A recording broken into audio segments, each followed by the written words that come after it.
の平塚駅の北口は立派な街路樹がありますね。おはようございます。加藤です。今日は2026年の1月3日でございます。テレビをつけたらですね、箱根駅伝がすごい頑張って走ってまして、もしかしたら僕もぶつかることができるかもしれないですね。国道沿いに歩いていれば。今日は東海道53次りを歩く旅も3日目でございます。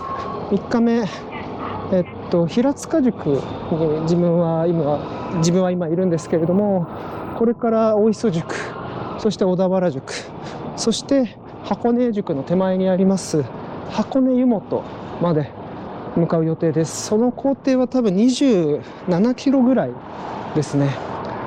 箱根塾まで行こうかどうかってちょっとなんか検討して調べてみたんですけど、箱根はやっぱり箱根の山中宿泊施設あるっちゃありますけれども、旧東海道行くとなかなか難しくてですね、やっぱり箱根は箱根の山の麓あたりで一回泊まって、それで翌日箱根を越えるっていう風にした方がいいなというふうに判断しました。東海道最大の難所と呼ばれる箱根峠ですね。箱根8里と言われるだけあって、30キロぐらいありますので、そこはちょっとしっかり体を麓で休めて、そして上に登っていこうと思っております。というわけで、大磯まで向かいます。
平塚駅の北口から歩いて15分程度ですかね。平塚宿の本陣跡に着きました。あっちが平塚宿で、向こうが京都方面です。今は神奈川銀行になっちゃってますね。東海道平塚宿の本陣は代々加藤七郎兵衛と称し、そうなんだ。なるほど。僕の名字も加藤ですが、全く関係ないですね。なるほど。天皇陛下とかもここで休んだそうですね。徳川14代将軍家茂。2回来て、ここには2回泊まったと書いてありますね。明治天皇も遷都の時にはここに泊まったんだ。明治天皇も2回泊まられたと書いてありますね。結構歴史深い場所ですね。しかしなんか当時の将軍が泊まったりとか、もうそれどころか天皇陛下まで泊まるってなると、なんかもう準備が大変でしょうねいやー、そんな当時の面影は特になく、平和な郊外の住宅地っていう感じの平塚でございます。平塚駅からちょっと歩きますからね、もう繁華街という感じでもなく、単純に本当に住宅街ですね。でも今この目の前の大きな道路、これが国道1号線旧東海道です。ここから次の大磯宿までは結構近くてですね、たった4キロです。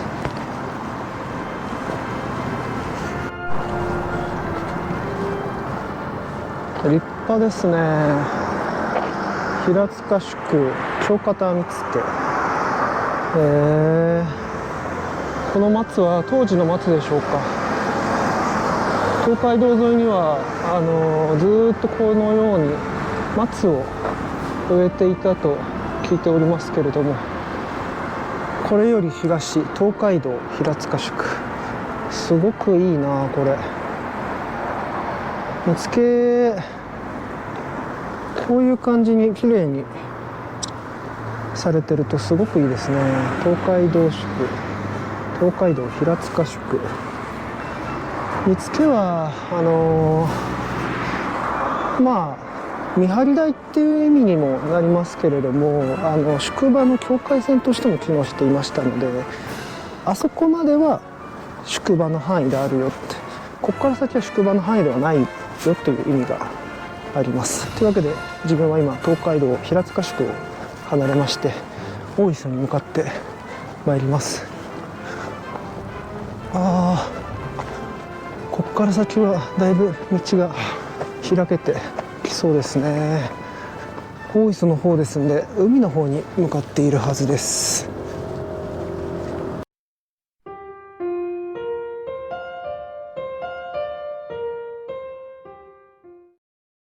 これは見事ですね。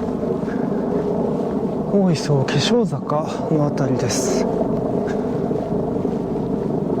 こちらが旧東海道なんですけれども、左の方に国道がありますが、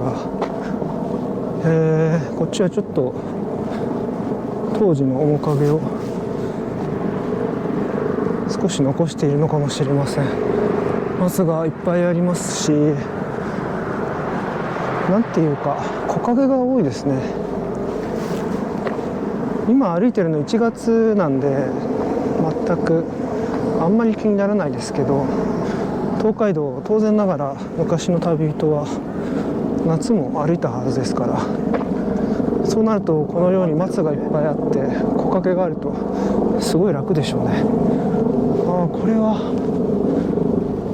とてもいいな。すごくいい感じの場所ですね。少しだけ、本当に少しだけですけど、昔の人もこういう中を歩いてたのかなと感じることができます。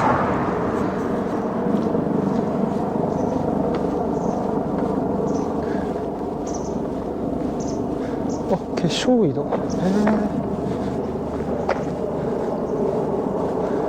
ここには井戸があったんですね。そうか、あれか、化粧井戸。虎御前がここの井戸ですくった水で化粧してたのかな。書いてありますね。虎御前ってご存知ですかね。虎御前って歌舞伎とか昔のなんか物語読むと出てくるんですけれども、曽我兄弟の敵討ちってすごく有名な、なんていうんですか、昔の題材がありまして、鎌倉時代の初期にですね、この曽我兄弟が源氏方のですね工藤何がしっていう侍をですね切り殺すっていう話なんですよ。日本三大敵討ちって言われて、曽我兄弟の敵討ちってすごい有名でして、赤穂浪士とかと並ぶような有名な題材ですね。でその曽我兄弟の一人とできてた女性が虎御前です。すごい気性の激しい、気性の激しいっていうか、武士のなんでしょうね、奥さんらしい女性だったらしいですけど、虎御前は創作の人間とかじゃなくて実際に存在したって言われております。大磯は多分そうですね、虎御前とかが有名ですよね。ここは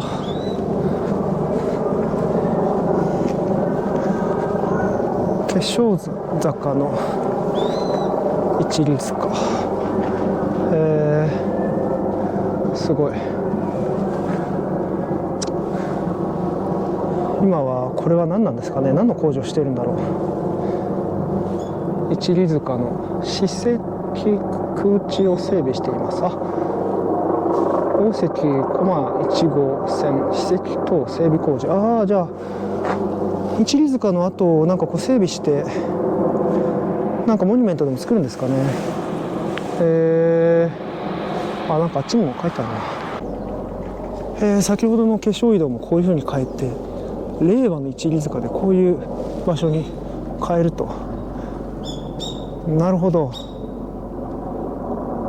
まあ塚じゃないけど、まあでもそうなんですね。もしかしたら数年後またここ歩いたりしたらもうなんかできてるのかもしれないですね。江戸日本橋より16番目の、一里塚、化粧坂の一里塚です。やっぱ虎御前ってこの地においてはすごくなんていうか代表的な人物なんでしょうね。大磯ってその後の歴史的な重要人物って多分明治大正以降になるまでもしかしたら現れないかもしれないですね。島崎藤村とか、そういう有名な詩人とか大物の政治家がここに別荘を作る、もしくは宅邸を作ることで有名な、ある種の保養地みたいな場所ですけど、それ以外あんまりないかもしれないですね。いやでもそれにしてもこの通りはいいですね。すごい木陰がいっぱいあって歩きやすいです。1月に歩いてでもですね、太陽の日差しが結構飛び込んできますね。特に3時ぐらいになると西日が強くなってきて、我々西に向かって歩いてますから結構顔がずっと照らされてですね、日焼けするというか顔がポカポカになるんですよ。というわけで、あれもしかしてもう大磯宿に着いてしまったのかな。いやまだ着いてなかったですけれども、これは広重の描いた浮世絵だそうです。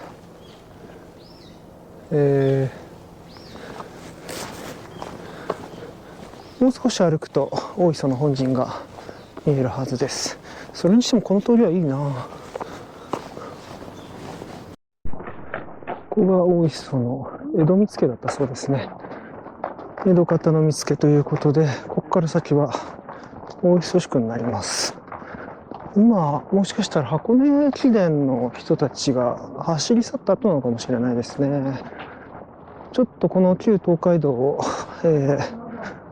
この細道を抜け切るとですね、でかい国道に当たりますが、もしかしたらそこを箱根駅伝の人たちが通り抜けたのかもしれません。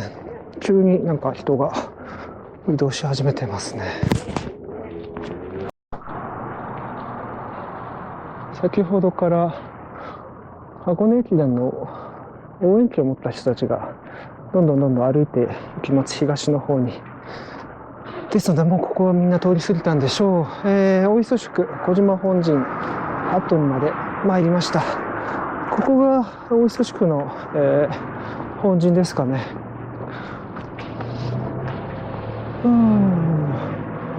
大磯宿は3カ所に本陣があった。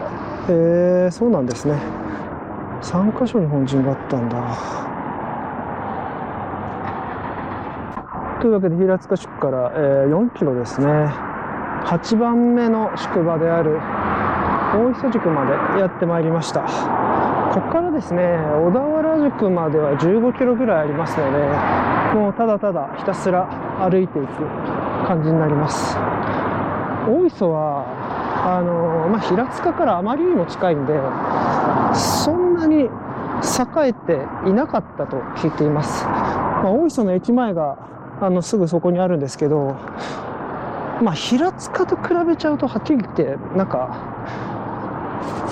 駅の辺りの繁華街のにぎわいとかはもう10分の1ぐらいじゃないかなと思います。大磯は今ですともうどっちかというと完全な住宅街ですよね。平塚とは全然違うかなと思います。昔はこんな感じだったんですかね。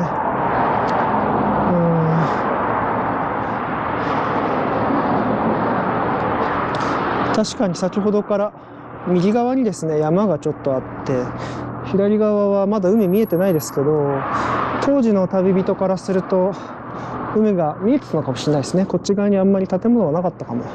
あ、これがもう一つの本陣ですかね。小上本陣跡って書いてありますね。へえ。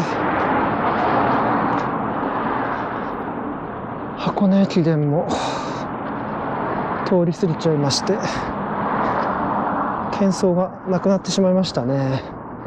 ほんと10分ぐらい前まですごい人がいっぱいいたんですけれども、箱根駅伝は僕が一昨日出発した東京日本橋の近くですね。まあ正確には大手町ですけど、そこまで走り抜けていく予定でしょう。朝8時とかに出て、もう昼ぐらいには着いてますからね。駅伝の人たちは本当に早い健脚ですね。しかしここら辺はなんか気持ちがいいですね。大磯、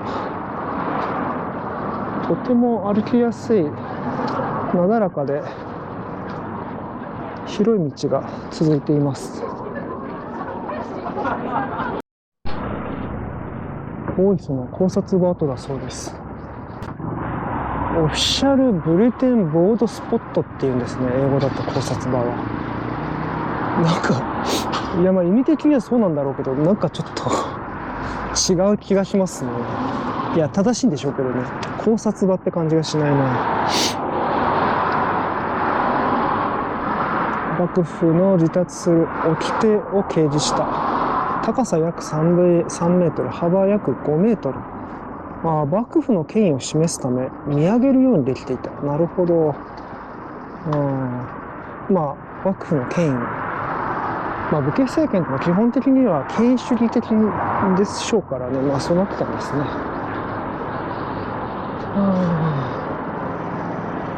海だ。海が見えてきた。海だ。海が見えるところまで東海道を進んでまいりました。大磯から静岡の方に抜けていくわけですけれども、箱根を越えたらですね、三島を越えてさらにその先まで行っていくと、また海がいっぱい見えるようになりますが、一旦海が見えてきましたね。嬉しいです。海が見えてきたと思いましたら、今度は富士山が見えてきました。すごい綺麗な雪景色の富士山ですね。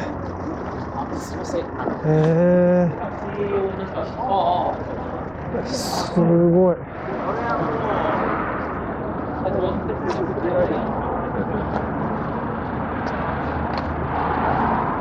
いや、向こうのはるか向こうの方ですけれども、富士山が見えてきました。すごいな。ここからまっすぐ歩いていけば富士山までいつかたどり着けるんですね。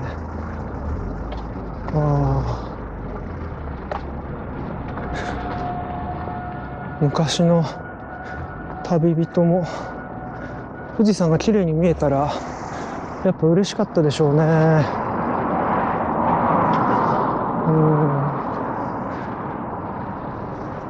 富士山は日本の代表的なシンボルであると思いますけれども、やっぱり東海道53次の中でも有名なシンボルといいますか、一番の目印かなと思います。東海道の文献とか調べると富士山にまつわるもの結構多いんですよね。ここから富士山がよく見えますとか、昨日通った南郷の左富士なんかもそうですけれども、左富士は吉原にもありますから、また見たいなと思いますが、やっぱり富士山っていうのは格別ですね。1月、正月の富士山です。雪が綺麗に乗ってますね。ちなみに昨日は東京では雪が降ったそうでして、結構気温は下がってきています。ただ歩いてると汗だくですけどね、気温調整が難しいもんですが、夏に歩くよりはもしかしたら冬の方が歩きやすいかもしれないですね。これ夏歩いてたらものすごい疲弊しそうですね。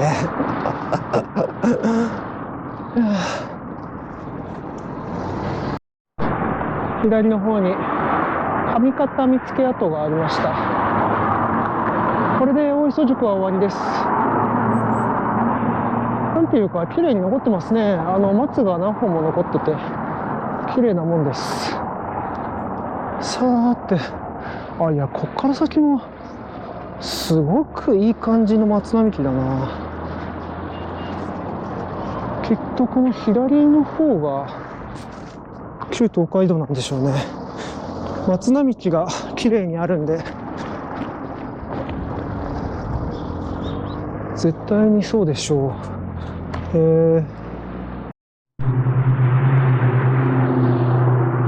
綺麗な松並木が残っております。これなんかすごい立派ですね。すごい。すごいです。徳川幕府はこの五街道を整備した時、東海道に松をどんどん植えていったそうです。ここが東海道だよって分かりやすくするためにもずっと街道沿いに植えていったそうですけれども、すごいな。きっとこれは当時のまま残ってるんでしょうね。昔はこうやって松並木があったかもしれませんが、車の時代になってしまいますと道路は拡張しなければいけないですから、松並木はどんどんと取り除かれていってしまったんでしょう。いや、立派だ。しかしこれらの松並木はよく何百年も前から残ってくれてますね。五街道の整備が始まるのが1601年ですから、下手すると400年前ぐらいからこの松並木は残っているのかもしれませんね。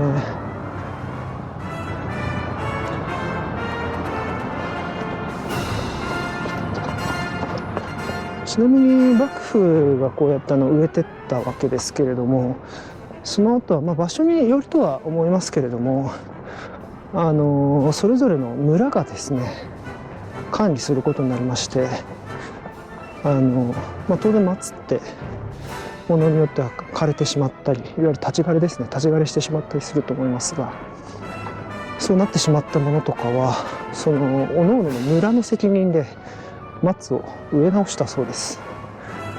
松を植え直すって結構大変そうな気がしますけれども、そういうふうに村々で大切に扱われてきたんでしょう。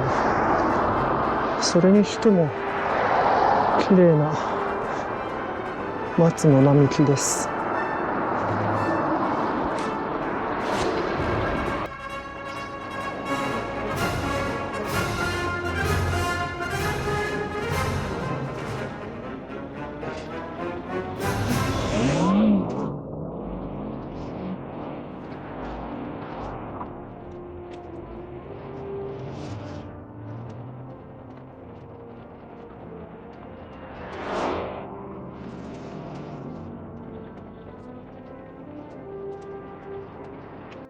次の一里塚に来ました。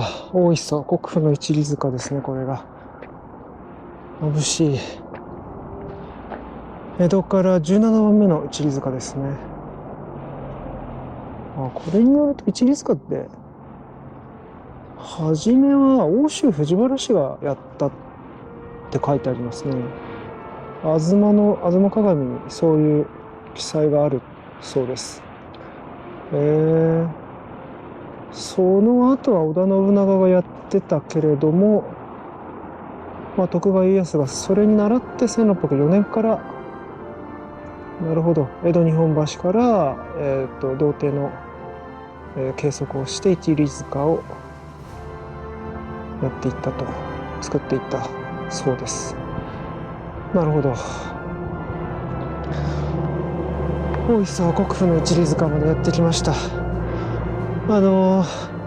大磯って今はもう完全ビーチリゾートになっていたり、かなり郊外の住宅地になってますけれども、もともと律令国家として日本がですね、中世、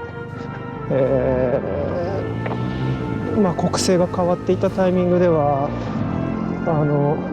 相模の国の国府っていうのはこの大磯に置かれてました。多分ここら辺に置かれてたと思うんですけれども、ですから当時は大磯っていうのは、街道の何でしょう、街道沿いだし海にも近いからすごい重要な場所だったんだと思います。ちょっと今から考えると小田原でも鎌倉でも藤沢でも何でもなく大磯に国府が置かれていたっていうのはちょっと違和感があるかもしれないですけど、もう中世だと、ここに国府があったんですね。相模の国の中心がここにあったそうです。でですね、ちょっと建物に阻まれてますけど、ここの間からちょっと見れるかな。見れないか。向こう側は海です。海でして、いわゆる大磯ロングビーチですね。大磯ロングビーチがあるあたりになります。有名な大磯プリンスホテルがですね、ある場所です。やっぱ大磯っていうともうなんかロングビーチとか海岸って感じですけれども、ここは日本で初めての海水浴場ですね。海水浴場としての利用を提唱したのは有名な蘭方医である松本良順です。良順は幕末から明治の初期の方にかけて活躍したお医者さんですけれども、西洋のものをいっぱい取り入れていった人ですね。蘭方医なんでそりゃそうですけど、その中で、オランダ人の医師とかから海外というか西洋では、海水浴っていう風習があって、それでなんか体を鍛えたり健康を増進するんだって話を聞いて、海水浴を日本でもやろうと言い出したのが、日本の海水浴の始まりというふうに言われております。あれだ、あれあそこにありますね、大磯プリンスホテル。今見るとちょっと古いですけれども、伝統のあるとてもいいホテルだと思います。松本良順がそういうふうに言ってくれなくても、日本ではいつか海水浴が行われるようになったかもしれませんが、もともと泳ぎってやっぱりなんていうかあれですよね。海に近い人とか浜名湖とか琵琶湖とか、ああいうでっかい湖に近い人以外はそんなにやってなかったですよね、日本では。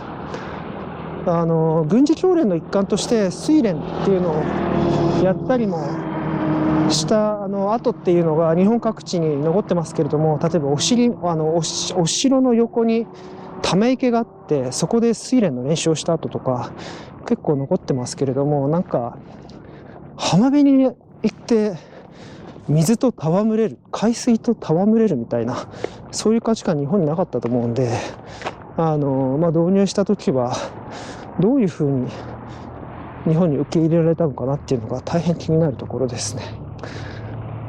大磯から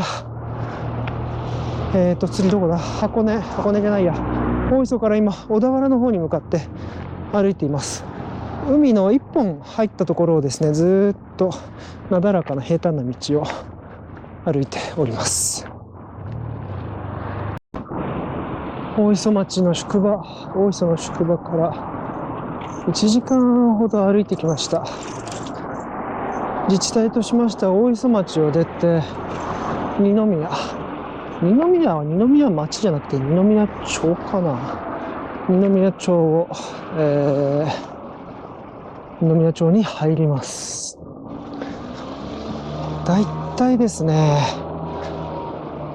大磯宿から小田原宿までは約16キロあります。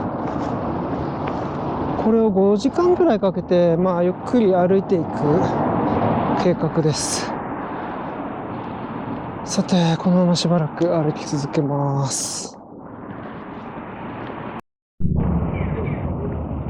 平塚を出て2時間余り、二宮駅まで来ました。ここら辺まで来ると駅も随分こじんまりとしたものですね。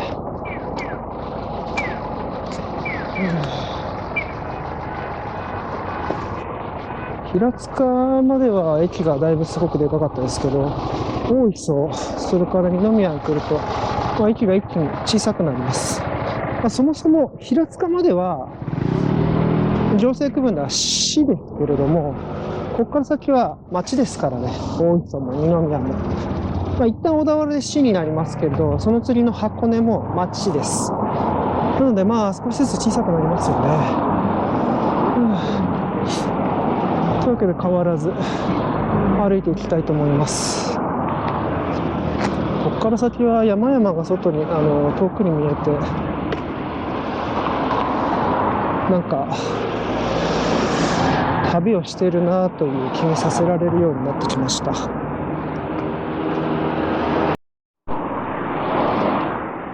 国道1号線沿い、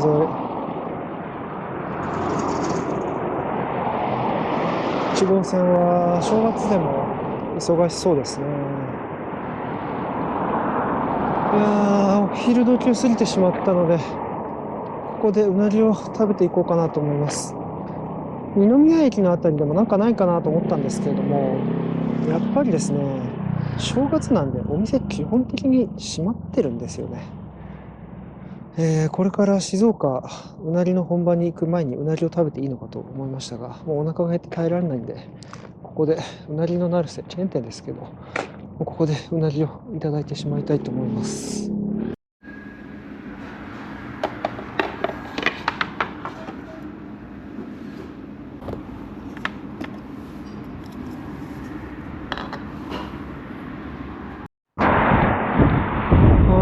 綺麗ですね。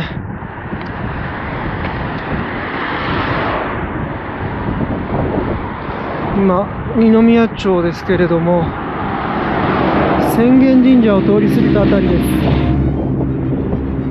綺麗だ。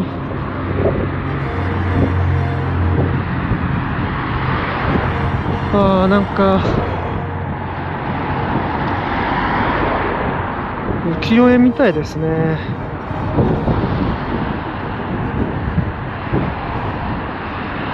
先ほど標識といいますか、なんか道しるべみたいなのがありまして、国道1号線沿いに来ると、僕が一昨年出発しました東京日本橋より、ここは 76km の地点だそうです。3日かけて76km歩いたということになるみたいですね。あと15、まだあと15kmぐらい歩きますんで、今日の夜には90kmぐらい歩いていることになります。しかしこうやって歩いてくると、パーッと山々の家がなんかあるばかりの風景からいきなり開いて、海が綺麗に見えますね。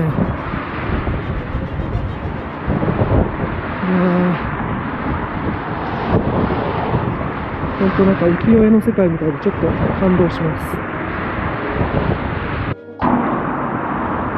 す。もうすぐ JR の神津駅、二宮の次の神津駅に着きますけれども、ここに同窓神がありました。これはなんか男女相対同窓神と呼ばれるものだそうで、右側が男性で左側が女性なんでしょうね。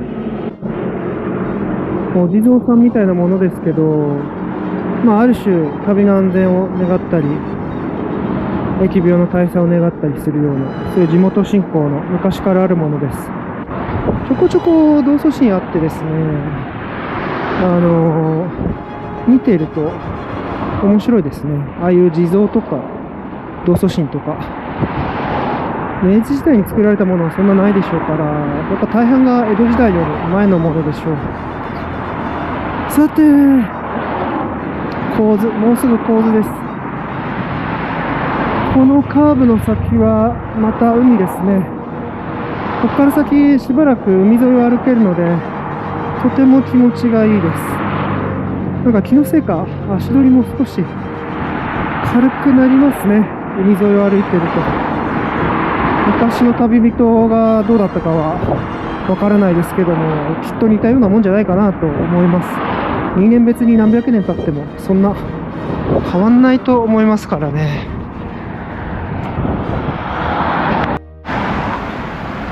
神津駅にやってまいりました。神津駅です。これが神津駅ですね。やっぱ平塚を出た後はもう一気に駅が簡素になってきますね。神津駅に来ました。駅前よりもこの国道1号線沿いの方が全然栄えてる感じがします。ちょこちょこ左側には海が見えます。なんでも神津っていう町の名前の由来は国府の巣があったから神津だそうです。津っていうのは昔でいう、港、船が止まることができるなんか裏とかそういう意味であると思いますけれども、だから昔は大磯が国府でしたから、そこに行くための船がよくこの神津には止まっていたんでしょう。ただ今はもうなんか船着き場があるとかそういうわけではないですね。漁港も一応あるのかな。まだあんまり海がどうこうというイメージがある場所ではありません。神津駅はJR 東海JR の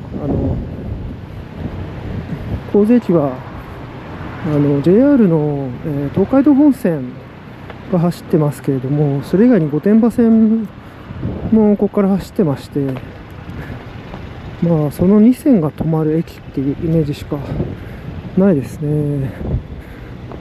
でもここから先小田原の方に向かっていきますけれども、なんか少しまた街が賑やかになっていきそうな気がします。こんなところに親鸞上人が7年も修行した、もしくはここで説教をしてたのかな、お寺がありました。ここで草案でも結んでたんですかね。なるほど。鎌倉に近いですからね。こういったことがあっても不思議じゃないですけども、すごいな。私たちは自分の思いを中心にした目しか持たない。ちょっと待て。言っていいこと悪いこと、出した言葉は消せぬもの。人の喜ぶことさえすれば、何の波風立つものか。これは愛っていうのかな、そうっていうのかな。そうは第二の心なり、笑顔に勝る化粧なし。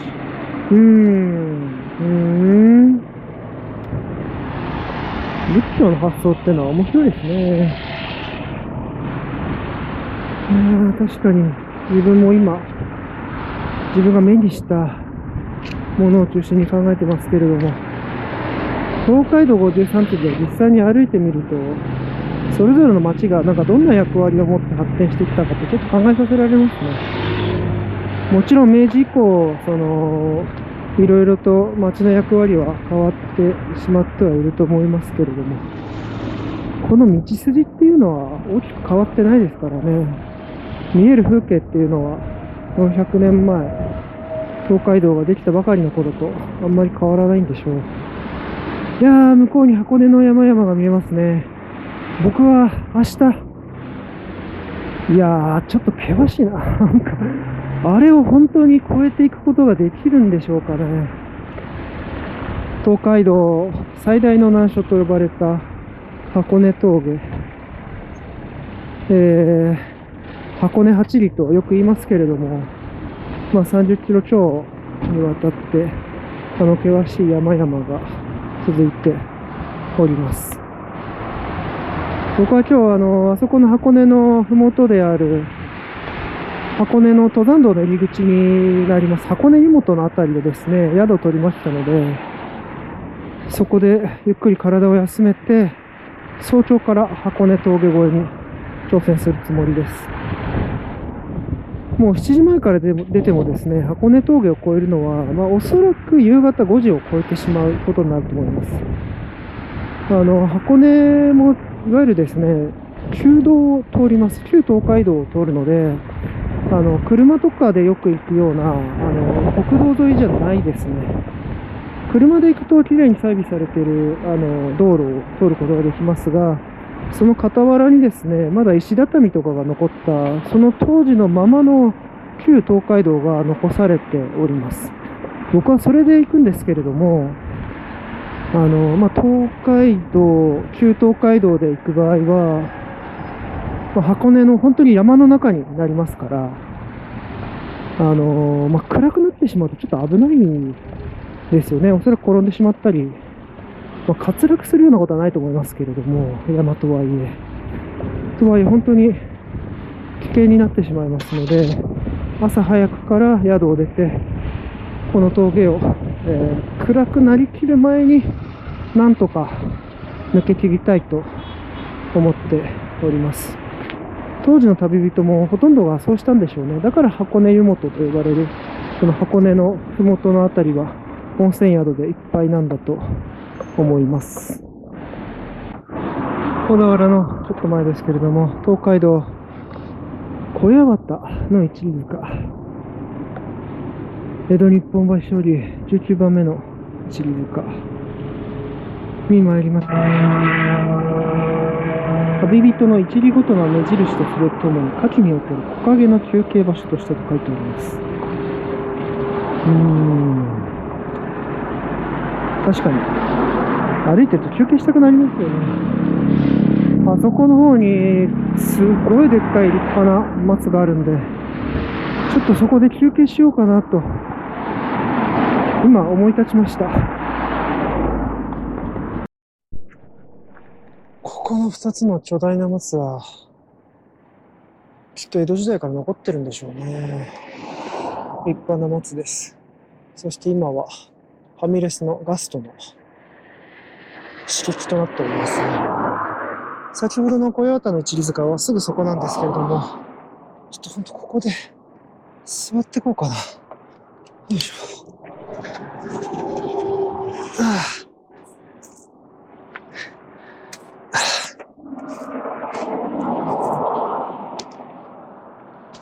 よいしょ。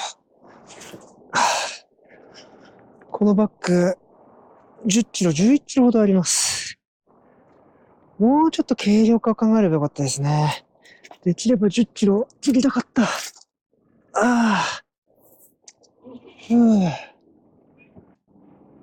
もうすぐ小田原といったところでしょうか。小屋端の一里塚。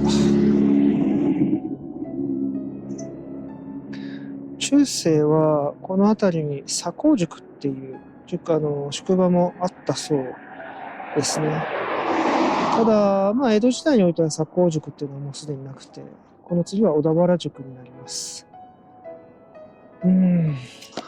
そうだ。いてててて。足が。実はですね、3日前かな、大晦日に、お大師様、川崎大師にですね、お参りに行ってまして、そこで、酒まんじゅうですかね、を買ってました。今ちょっと食べちゃいたいと思います。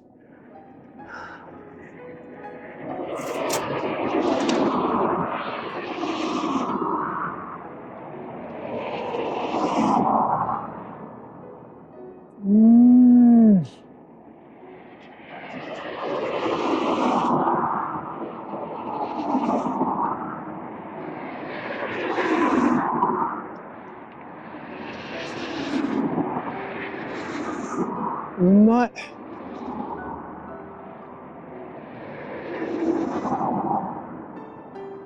うまい。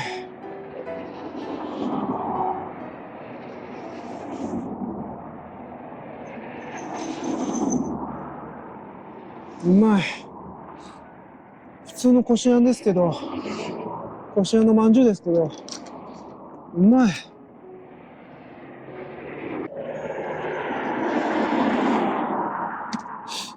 うまいなぁ。いやー、やっぱまんじゅう、うまいですね。昔の東海道の旅人もこうやって、一里塚とかにある松の木の下で休憩したのかもしれませんけど、そんな時にこうやってまんじゅうがあって、なんか水でもあったりしたら、最高ですね。なんだろう、本当に美味しい。本当に美味しいな。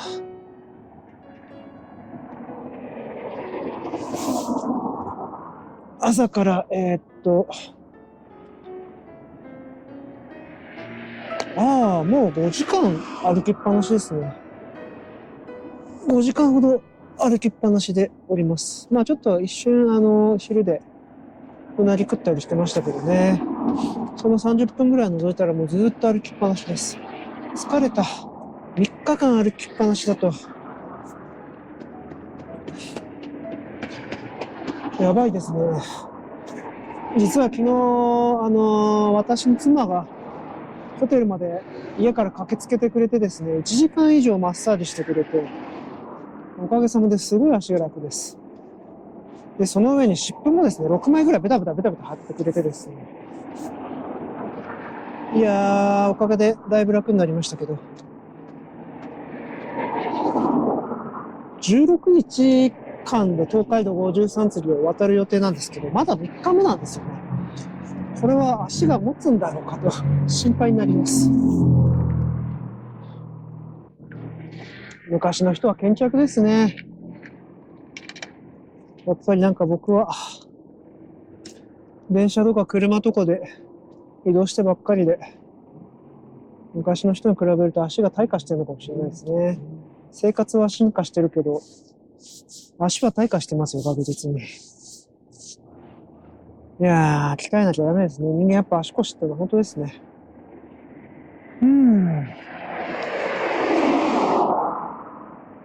さて、これ食べたらもうちょっと歩きます。よいしょ。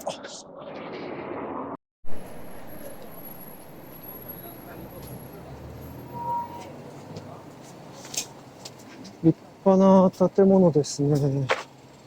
今は社会福祉法人の所有になってるみたいですけれども、ゆりかご園という児童養護施設か。そこの持ち物になってますね。奥の方まで結構繋がってますね。立派だな。ちょっと調べてみましたら、あそこは中世まで存在した佐川塾っていう宿場の本陣があった場所だそうです。やっぱり宿場っていうのも流行り廃りがあるじゃないですけれども、江戸時代はなかったかもしれないですけども、中世にはここに佐川宿っていうのがあったみたいで、鎌倉時代とかのにはもう記述が見られるそうです。ただまあ江戸幕府が整備した時にはもうここは宿場じゃなかったんでしょうけど、なんか立派な建物とかまだまだ残ってるもんですね。さて、小田原まであとどのぐらいでしょう。大磯から16キロだったかな。結構ありますね。5時間ほど歩いてたどり着く予定です。あそこのお店は今日の駅伝のフラッグをまた好きですかね。いっぱいかけてますね。いやー、来ましたね、境川。向こうには富士山が綺麗に見えます。こうやって見ると、霊峰富士っていう言葉は本当ぴったしですね。いやー、境川に着きました。これを越えるともう小田原の街の中にもうすぐで入れるという感じですね。今は橋が何本もかかっている境川ですけれども、旧東海道の時代にはここはやっぱりかなりの難所だったようです。まあ今こうやって見ただけでもかなり渡るのは大変そうですよね。夏は、人足の肩の上に乗ったり、板を持ってもらって、その上に座って渡ったそうですけれども、冬はあまりにも寒すぎるんで、仮の橋が架けられたそうです。でもここら辺は、今すごく水の流れは穏やかですけれどもね、大雨が降ったら絶対流されちゃったでしょうから、だから仮の橋しか架けられなかったんでしょう。向こうに相模灘の海が広がっているのが見えます。水平線はちょうどあそこの高速道路かな。道路によって隠れていて見えないですね。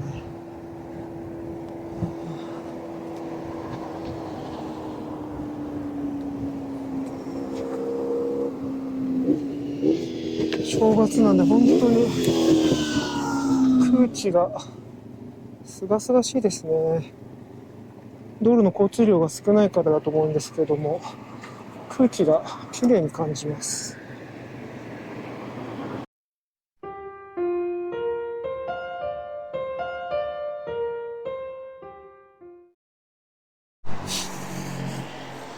ついに小田原宿に参りました。東海道小田原宿。江戸口見附。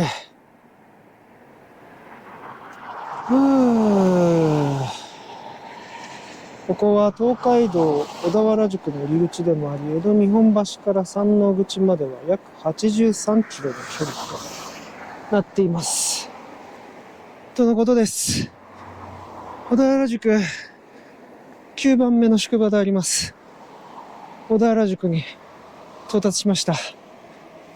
もう西日が突き刺さってくるような時間になっちゃいましたね。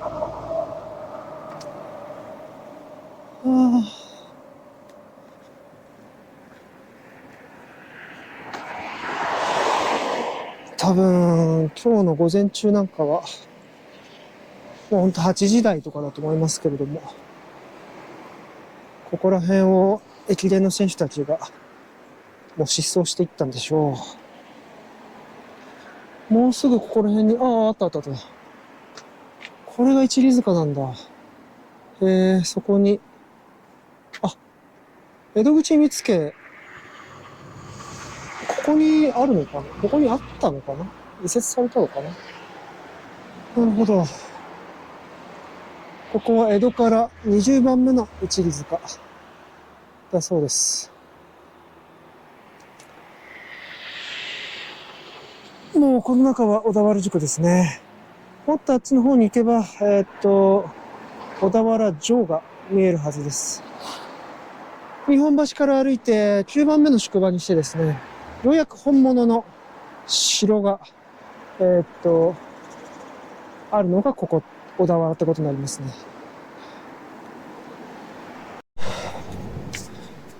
ついに小田原着きました。小清水脇本陣跡。これは脇本陣だそうですけれども、もうすぐ先のところに本陣があるはずです。ここが跡地なのか。清水金左衛門本陣跡。違う、ここはもう本陣ですかね。面白い。きっとここに立派な旅籠があったんでしょう。明治天皇宮の前安西所跡。天皇陛下もここに宿泊されたそうですね。小田原っていうのはやっぱり栄えてたんですね。本陣が4軒もあったそうです。でもここがメインの本陣だそうですね。明治天皇はここに5回も宿泊されたそうです。なるほど。公爵。この文丸金賞。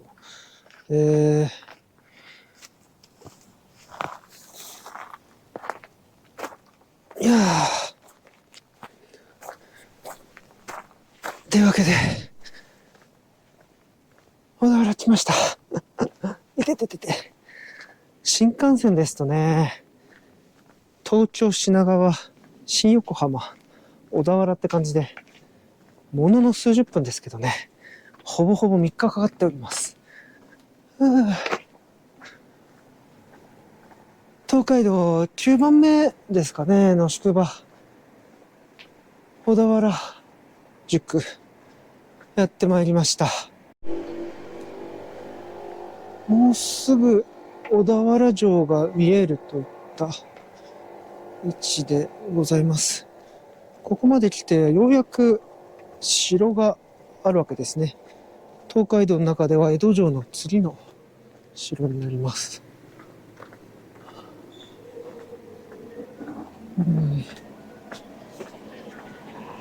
昔はこういう感じだったってことですかね。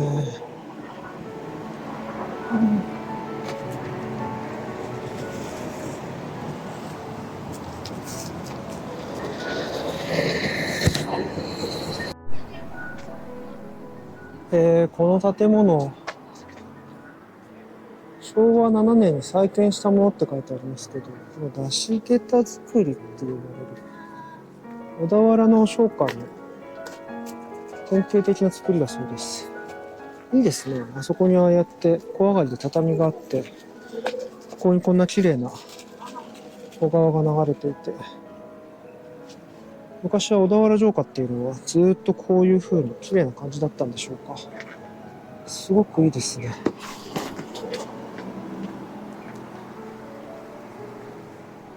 ついに小田原にやってまいりました。小田原藩ですから、一応江戸幕府とは違う政治体制のもとに運営がされていたはずです。小田原の直前まではいわゆる天領、幕府の直轄地でした。江戸市中の人たちはもちろんですけれども、その市中から離れた郊外の人たち、もう平塚とかあそこら辺もずっとそうですけれども、あそこら辺まで大磯とかもそうですが、あそこら辺までずっといわゆる天領なんですね。だから徳川幕府の治世のもとに、毎日の生活を暮らしを行っていたはずですけれども、ここの方まで来るともう違います。小田原藩となります。ですから東海道を歩いてた人たちもやっぱり国が変わったっていう感触はきっとあったんでしょうね。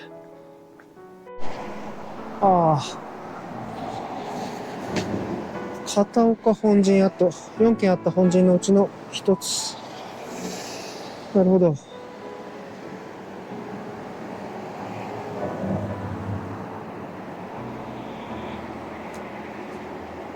4個も本陣があったって言ってもやっぱり残ってるわけではなくて、ああやって日がちょっと経ってるぐらいになってますね。あと2つこの街道沿いにあるはずですけれども、なんか歴史的な建物として残ってるわけではなく、全部ああいう日になっちゃってるんでしょうね。さて、これを右に曲がっていくと、ついに箱根の方に向かいます。おそらくここら辺からですね、坂道、なだらかな坂道になっていって、勾配が少しついていくはずです。やっぱり小田原宿は箱根を控えた宿場ですので、もしくは京都から来る場合は乗り越えてきた宿場ですので、相当栄えていたようです。ここにも一つあった。久保田本陣跡。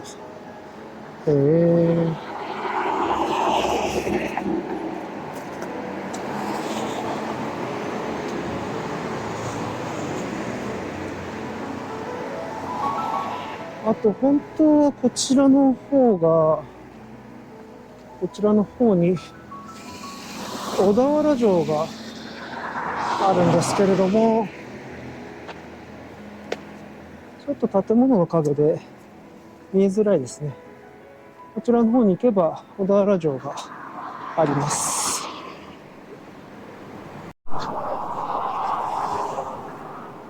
すごいですね。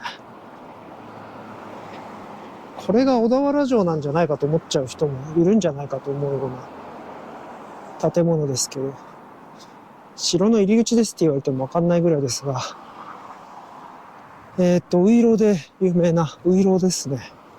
すご。この和菓子のういろうって書いてありますけど、お菓子のういろうか。ういろうの和菓子。ういろうの発祥の地だそうです。すごいな。ちょっと今は立ち寄るのをやめておきますが、立派ですね。お菓子ってのは、まあ確かに和菓子屋の老舗って地方でも結構メーカーが多いですもんね。儲かるんでしょうね。すごいな。まあ砂糖ですからね。ういろうはすごい有名なお菓子ですけれども、あそこのういろうは、もともと薬局としてもなんか、すごい運営をされてたっていうか、営業されてたみたいで、まあ元からここら辺のなんかメカなんでしょうね。すごい立派ですね。箱根の山に向かうような形で、少しずつ坂が見えてきました。もうすぐそこはですね、箱根登山電車の小田原から出た次の駅である板橋見附駅です。ここからどんどん登山電車が箱根の上の方まで走っていきますけれども、なんか緊張しますね。ここからもうすぐ行くと、今眼前に見えてる山々を越えなければならないわけですから、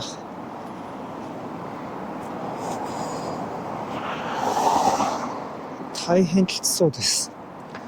実は平塚からこの小田原に来る時点で、もう僕足のすねが、両すねがちょっと痛くてやばいんですよね。いやー、泣き言ばかりで申し訳ないですけれども、これはきつそうだな。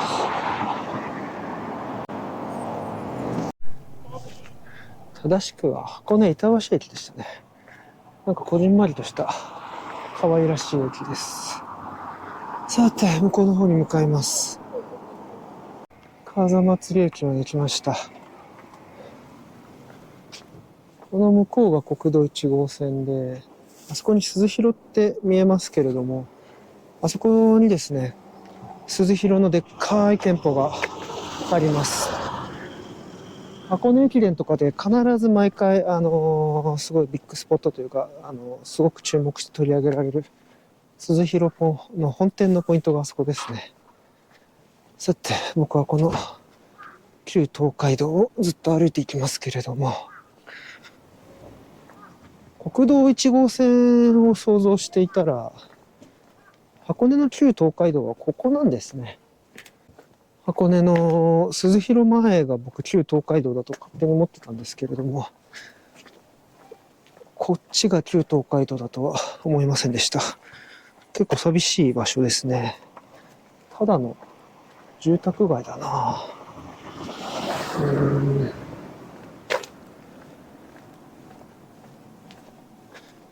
それにしても山に向かってるからですかね。まあ、夜になったからっていうのもあると思いますけど、急に気温が下がってきました。今日の夜、箱根は氷点下になるそうです。まあ、昨日は東京も夜は雪が降ったそうですから、1月はやっぱり真冬っていう感じですね。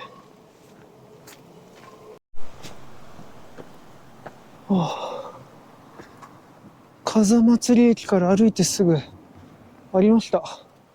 一里塚ですね。道祖神と一緒に一里塚がある。風祭りの一里塚。江戸日本橋から数えて21番目の一里塚です。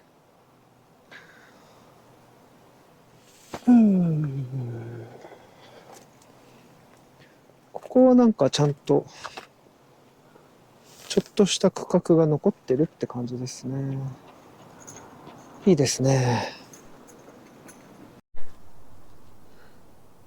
次の駅の入生田駅です。入生田駅。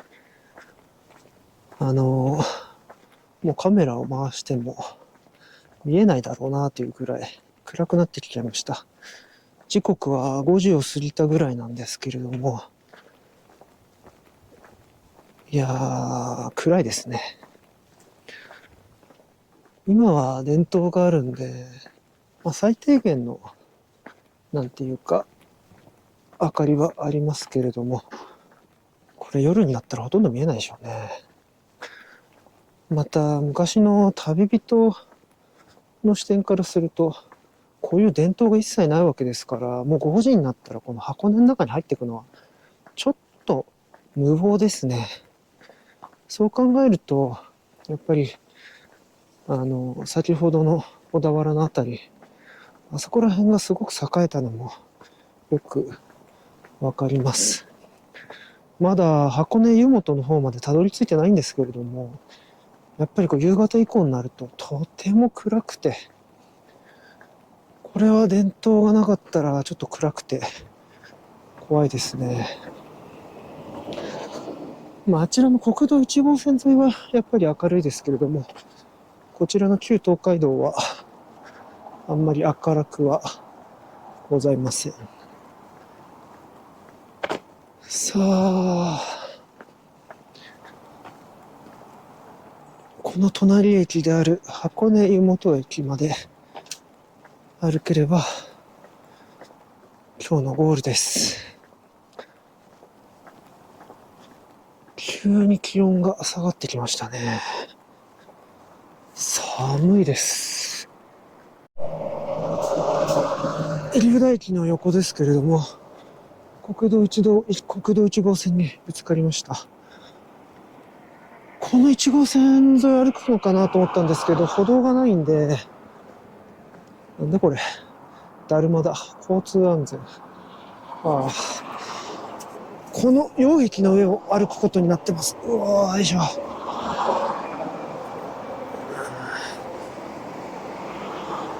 疲れ切った体に、こういう石段はきついですね。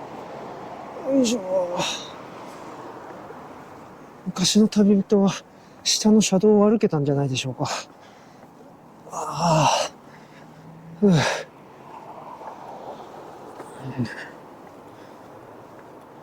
車は通ってますけれども、人っ気は全然ありません。歩いてる人がほとんどいないですね。それもそうか。こんな正月からもう暗くなった箱根の山道を歩いてるやつはいないですよね。しかしこれは明日やっぱりちゃんと明日朝早くから出発しないとちょっと危険ですね。日が暮れないうちに箱根峠の旧東海道を抜けないと、旧東海道はこんな伝統とかがない場所も結構多いでしょうから、ちゃんと抜け切らないと本当怖いですね。明日は頑張ってちゃんと早起きします。これ降りて右側に入っていくのかな。暗い道を抜けて国道1号線にまたぶつかりました。ここにあるのが山崎の古戦場の日ですね。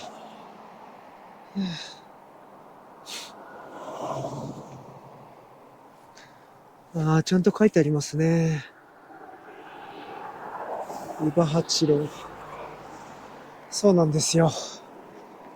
僕は伊庭八郎って人結構好きでして、いや、武士の中の武士みたいな立派な人間ですね。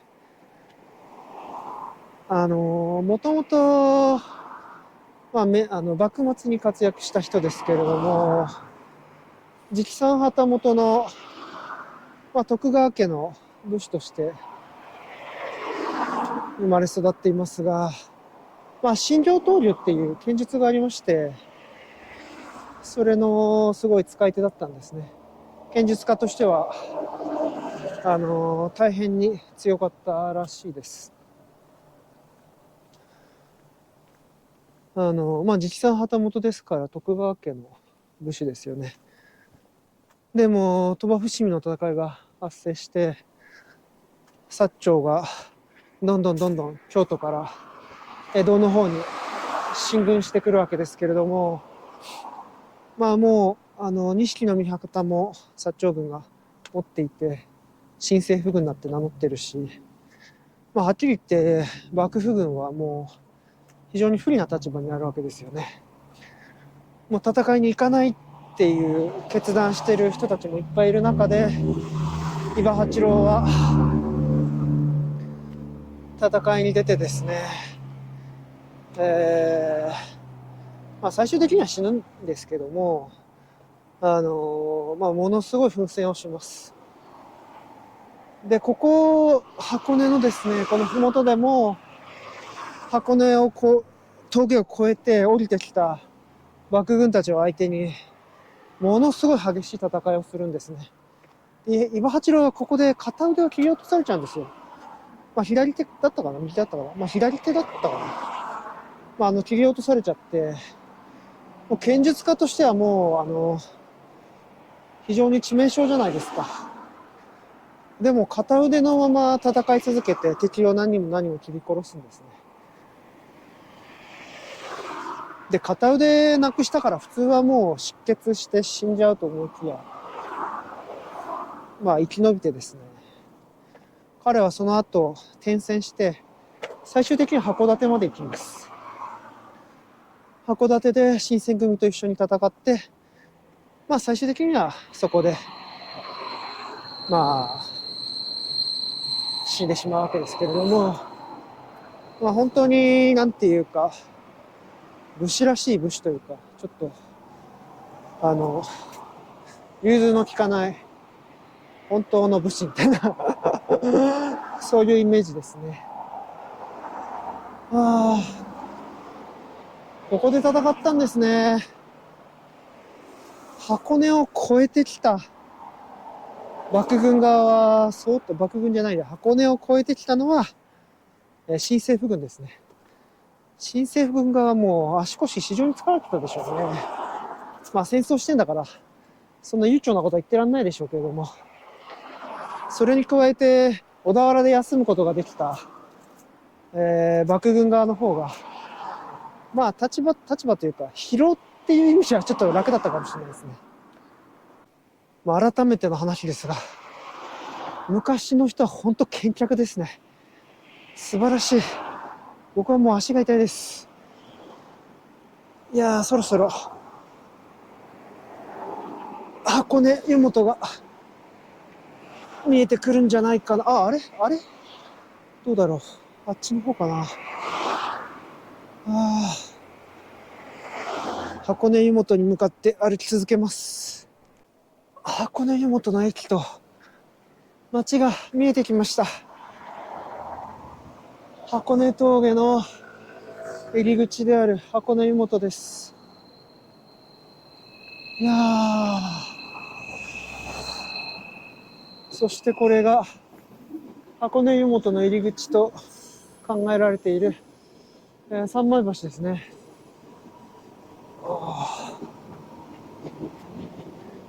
旧東海道はここじゃなくてこっち側なんで、ここを渡ろうと思います。たどり着きました。今日のゴール、箱根湯本です。いや、しかし、いよいよ明日ですね。あの山を越えていくのか。東海道53次の中でも最大の難所と言われました。箱根峠。明日あの峠を越えていきます。今日の宿であるカジカ荘に着きました。ホテルカジカ荘。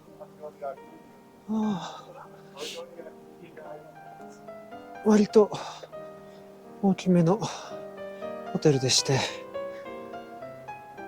やー、1月3日正月なのに空いててよかったです。でもこれでもう満室だそうですね。立派だな。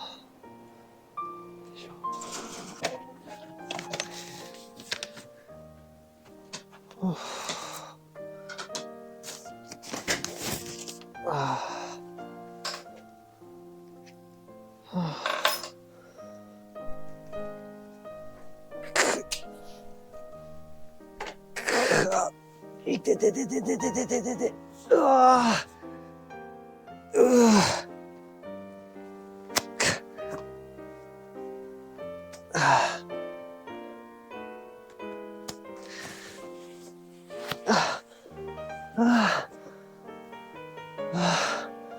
今日の宿であるホテルカジカ荘に着きました。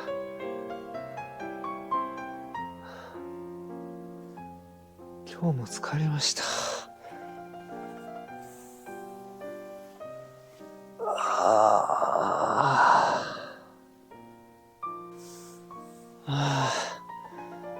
何か食事をして栄養をとって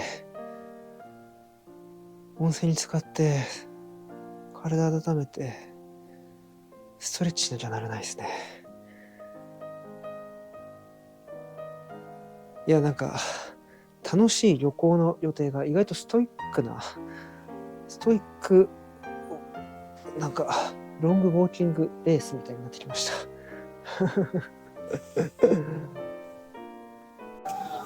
いやー、というわけで3日目も最後の目的地である箱根湯本まで着きました。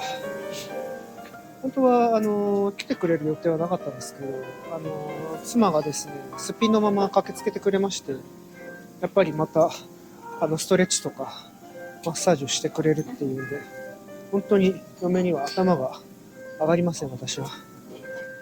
明日はついにですね、東海道53次最大の難所であります箱根峠、これを越えるのに1日を費やします。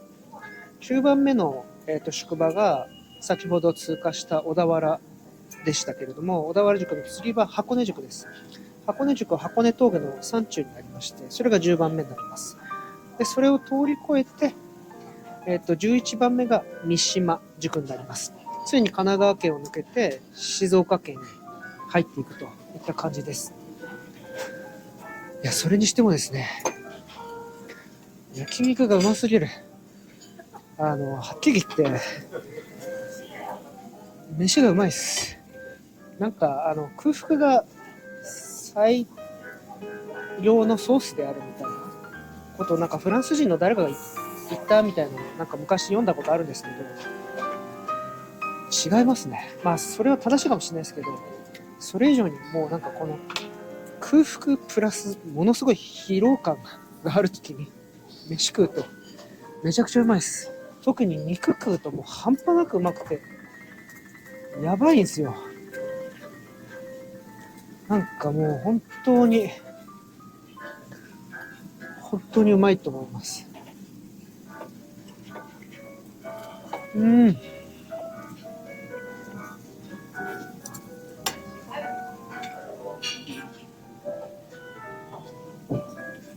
めちゃくちゃうまいです。というわけで東海道53次を歩く3日目はこれで終わりにさせていただきます。明日はついに箱根峠を通り越えようとしております。明日もどうぞよろしくお願いします。失礼します。